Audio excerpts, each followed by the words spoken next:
Hello বন্ধুরা, দেখুন এই যে আজকে একটা নতুন রেসিপি আপনাদের সাথে শেয়ার করছি। এই যে ডাঁটা, কাঁঠালের বীজ, তারপরে কাঁচা লঙ্কা চিরা, তারপরে দেখুন কুমড়ো আলু, এর একটা কারি করব।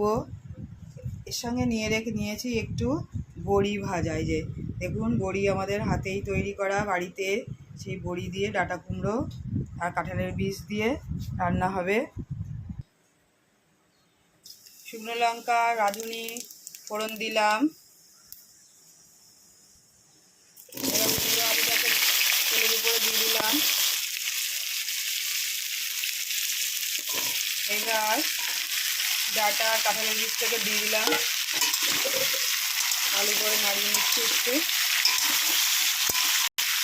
পরিমাণ মতো হলুদ দিলাম, বড়িটাকে দিয়ে দিয়েছি।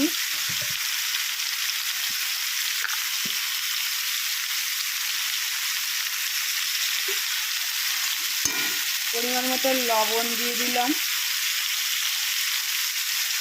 এবার নাড়িয়ে নেব। একটু ধনের গুঁড়ো দিলাম, বাড়িতে তৈরি করা।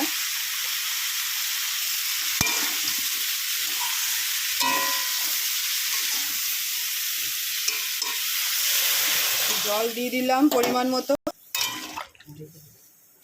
এবার এটাকে ঢেকে দেব। ঢাকনাটা তুলে দিলাম। এবার পরিমাণ মতো একটু চিনি দিলাম, মিষ্টি দিলাম।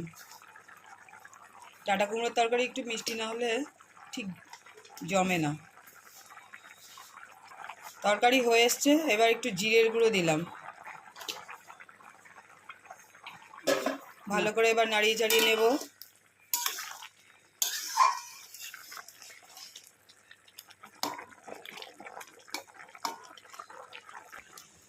তরকারি হয়ে গেছে, এইবারে নামিয়ে দেব। এই যে বন্ধুরা, তরকারিটা নামিয়ে দিয়েছি। দেখুন কুমড়ো আলু, বড়ি, ডাঁটা আর কাঁঠালের বিটির একটু মাখা মাখা ঝোল। দেখতে তো খুব সুন্দর হয়েছে, গন্ধও ভালো বেরোচ্ছে। ভিডিওটি ভালো লেগে থাকলে লাইক, শেয়ার, কমেন্টস করবেন। নতুন বন্ধুরা সাবস্ক্রাইব করবেন। দেখা হবে পরের ভিডিওতে।